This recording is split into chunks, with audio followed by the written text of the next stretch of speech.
नमस्कार बंधुरा आज के चले एसेছি एकदम झटपट हो जाए गरमेर दिने एरकम दुर्दान्त स्वादेर एकटा रेसिपि निये। एखन किन्तु बाजारे प्रचुर परिमाणे सजने डाटा पाওয়া যাচ্ছে আর এই সজনে ডাঁটা আমাদের শরীরের পক্ষে কিন্তু খুবই উপকারী। আর যারা নতুন নতুন রান্না শিখছো তারা কিন্তু এই রেসিপিটা একদম মিস করো না। ঝটপট দেখে নাও আজকের এই ভিডিওটা। যারা নতুন বন্ধু আছো তারা কিন্তু অবশ্যই চ্যানেলটাকে সাবস্ক্রাইব করে নিও আর বেল আইকনটা ক্লিক করতে একদম ভুলো না। আর তোমরা কিন্তু দেখছো মিস্টার আর মিসেস কুকিং আর চ্যানেলের পক্ষ থেকে। চলো দেখে নেওয়া যাক ঝটপট এই মাছের রেসিপিটা বানানোর জন্য আমাদের প্রথমেই নিয়ে নিতে হবে সজনে ডাঁটা।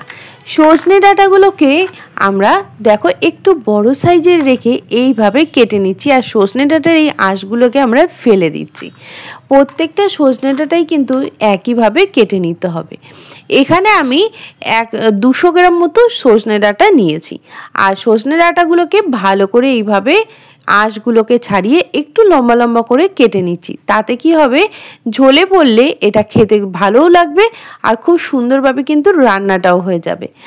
সজনে ডাঁটাগুলোকে কাটার পরে এখানে মাছ আমরা নিয়ে নিয়েছি আর মাছটাকে আমরা নুন হলুদ দিয়ে মাখিয়ে নিয়েছি। নুন হলুদের সাথে এর মধ্যে আমরা অ্যাড করব হাফ পাতিলেবুর রস।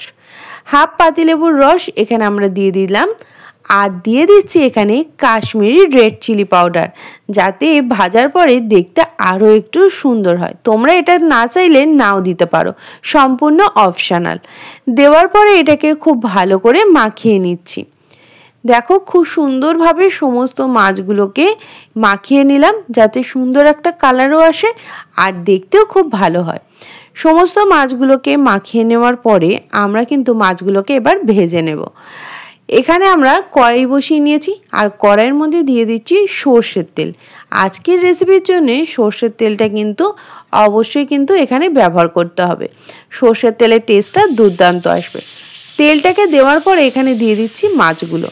দেখো মাছগুলোকে এখানে দিয়ে দেওয়ার পরে আমরা সমস্ত যে মাছগুলো সেগুলোকে দিয়ে দিচ্ছি আর মুড়োগুলোকে আমরা আলাদা করে ভেজে নেব। এখানে আমি মাছগুলোকে দিয়ে একটা পিঠ হতে দেবো। মাছগুলোকে এখন একদমই নাড়াচাড়া করা যাবে না, তাহলে ভেঙে যেতে পারে। তাই মাছগুলো যতক্ষণে ভাজা হচ্ছে ততক্ষণ আমরা মাছগুলোকে ভেজে তুলে নেওয়ার আগে আমরা এখানে নিয়ে নেব পেঁয়াজ। পেঁয়াজগুলোকে আমরা এখানে 2টো পেঁয়াজ ব্যবহার করেছি আর পেঁয়াজটাকে আমরা ছোট ছোট করে কেটে নেব। আর এই রেসিপিতে তোমরা পেঁয়াজ বাটাও দিতে পারো, কিন্তু এখানে আমি ছোট ছোট সাইজের পেঁয়াজ ছোট করে কেটে নিয়েছি, এতেও কিন্তু টেস্টটা অনেক ভালো আসে। ঠিক তোমরা এইভাবে ছোট করে কেটে নিতে পারো। আর ওই মাছগুলো আমার ভাজা হয়ে গেছে, প্রথম ব্যাচের মাছগুলো। আর এখানে সেকেন্ড ব্যাচে আমরা মুড়োটাকে ভেজে তুলে নিয়েছি। দেখো সমস্ত মাছগুলোকে ভেজে তুলে নেওয়ার পরে এখানে নিয়ে নিয়েছি টমেটো, 2টো টমেটো, আদা আর রসুন আর পেঁয়াজ কুচানো। দিয়ে দিলাম এখানে কালো জিরে, শুকনো লঙ্কা ফোড়নে। আর দেওয়ার পরে এটাকে ভালো করে আমরা তেলের সাথে একটু নাড়িয়ে নেব, যাতে শুকনো লঙ্কা আর কালো জিরের খুব সুন্দর একটা গন্ধ আসলেই দিয়ে দেবো টমেটোগুলো। টমেটো এখানে 2টো টমেটো নিয়েছি, লাল টমেটো। আর এই রান্নাতে একটু টমেটোটা তোমরা যদি বেশি দাও তাহলে দেখবে টেস্টটা অনেক ভালো লাগবে। এখানে আমি 2টো টমেটো ব্যবহার করেছি। টমেটোটাকে দেওয়ার পরে এখানে দিয়ে দিলাম রসুন কুচি। রসুনটাকে কুচিয়ে নিয়েছি। তারপরে রসুনটাকে দিয়েও এটাকে 1 থেকে 2 মিনিট এইভাবে আমরা মিশিয়ে দেব। দিয়ে দিলাম পেঁয়াজ এখানে আমি 2টো মিডিয়াম সাইজের পেঁয়াজ ব্যবহার করেছি। পেঁয়াজটাকে দেওয়ার পরেও এটাকে খুব ভালো করে মিশিয়ে দিচ্ছি। দেখো সমস্ত মশলার সাথে খুব ভালো করে সমস্ত মিশিয়ে দিয়েছি। আর এরপরে দিয়ে দিচ্ছি আলু আর এখানে ডাঁটা আমি আলাদা করে ভেজে নেইনি, আমরা কিন্তু এর মধ্যে দিয়েই এই মশলার সাথে খুব ভালো করে এটাকে ভেজে নেব।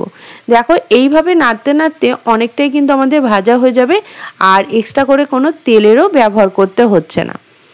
আমরা এটাকে ভালো করে একটু নাড়িয়ে নিচ্ছি।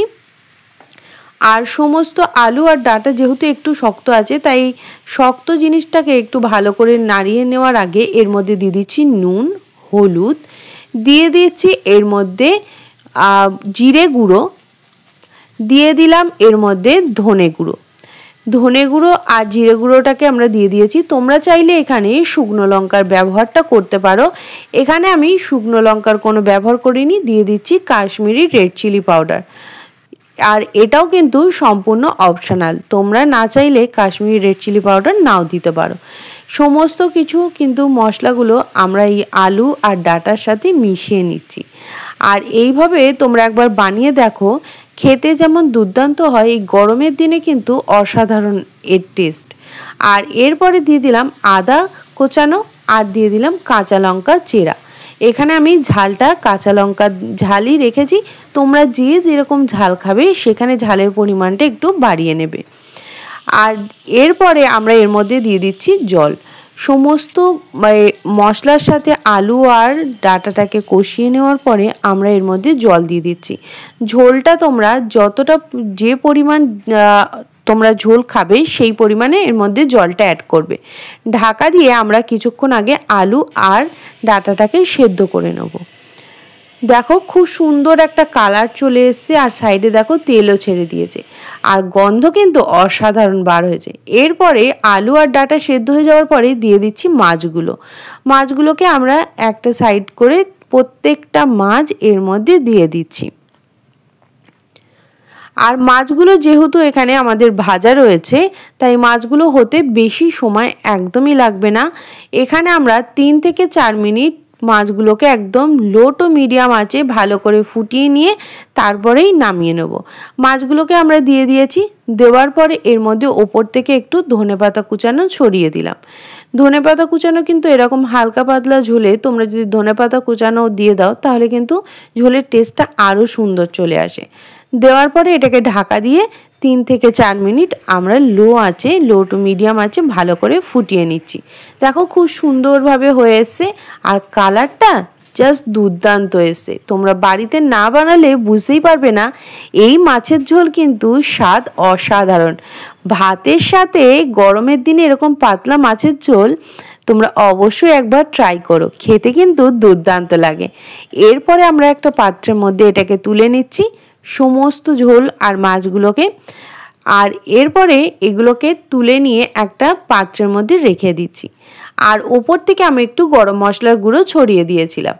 ব্যাস আমাদের রেডি হয়ে গেছে এরকম ডাটা আর আলু দিয়ে একদম পাতলা মাছের ঝোল। গরমের দিনে তোমরা গরম গরম ভাতের সাথে অবশ্যই ট্রাই করো, খেতে কিন্তু দুর্দান্ত লাগে। আর কেমন হয়েছে জানাতে একদমই ভুলো না। যারা নতুন বন্ধু আছো তারা কিন্তু সাবস্ক্রাইব করে নিও, আর যারা যদি ভালো লেগে থাকে তাহলে অবশ্যই একটা লাইক করে দিও। যারা এতক্ষণ পর্যন্ত দেখছিলে তারা কিন্তু তাদেরকে অসংখ্য ধন্যবাদ পুরো ভিডিওটা দেখার জন্য। চলো আজকের মতো রেসিপি পর্যন্তই, আবারও ফিরে আসবো নতুন কোনো রেসিপি নিয়ে। ততক্ষণে তোমরা ভালো থেকো, সুস্থ থেকো, আর কমেন্টের মাধ্যমে জানাতে একদমই ভুলো না যে কেমন লাগলো আজকের এই রেসিপি। তোমরা এতক্ষণ দেখছিলে Mister and Mrs cooking art YouTube channel থেকে।